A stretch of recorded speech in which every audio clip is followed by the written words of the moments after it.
ఇప్పటికే 8,000 కోట్ల పైచకి వాళ్ళ పెండింగ్ ఉన్న వాళ్ళ ఫీజు రింబర్స్మెంట్ను విడుదల చేయాలి. ఎన్నికల ముందు కాంగ్రెస్ ప్రభుత్వం గ్రీన్ ఛానల్ని ఏర్పాటు చేసి ఎవరికి పెండింగ్లో పెట్టినా కూడా విద్యార్థులకు మాత్రం మేము పెండింగ్ పెట్టామని చెప్పిన కాంగ్రెస్ ప్రభుత్వం ఇవాళ అధికారంలోకి రాగానే ఇవాళ మాట మార్చి ఇవాళ ఒక దిక్కు విద్యార్థులను ఒక దిక్కు ప్రైవేటు విద్యా సంస్థలను ఇవాళ ఇబ్బంది గురిస్తూ ఉన్నారు. ప్రైవేటు విద్యా సంస్థలు కొంతమంది చాలామంది కూడా ఇవాళ ప్రైవేట్ ఫైనాన్స్లు డబ్బులు తీసుకొని ఇవాళ సిబ్బందికి టీచింగ్ నాన్ టీచింగ్ వాళ్ళకి ఇవాళ సాలరీస్ ఇవ్వాల్సిన పరిస్థితి ఏర్పడింది.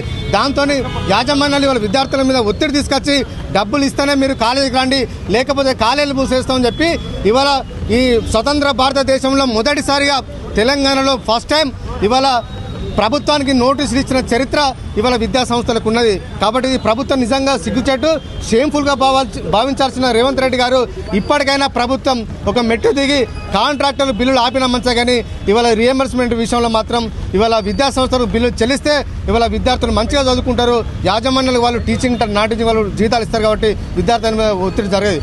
ఇప్పటికైనా ప్రభుత్వం దిగి రాకపోతే రాబోయే రోజులలో బీఆర్ఎస్ ఆధ్వర్యంలో ప్రతి విద్యార్థిని ఇవాళ హైదరాబాద్ తీసుకొచ్చి ప్రభుత్వాన్ని దిగ్బంధం చేస్తాం. విద్యార్థులకు ఫీజు రింబర్స్మెంట్ ఇచ్చే వరకు కూడా మా బీఆర్ఎస్ పోరాటం కొనసాగుతుంది. ఎంతవరకైనా తెగిస్తాం, ప్రాణాలు తెగించైనా సరే విద్యార్థులకు సంబంధించిన ఫీజు రింబర్స్మెంట్ విడుదల వరకు కూడా మా పోరాటం కొనసాగుతుందని చెప్పి తెలియజేస్తా ఉన్నాం.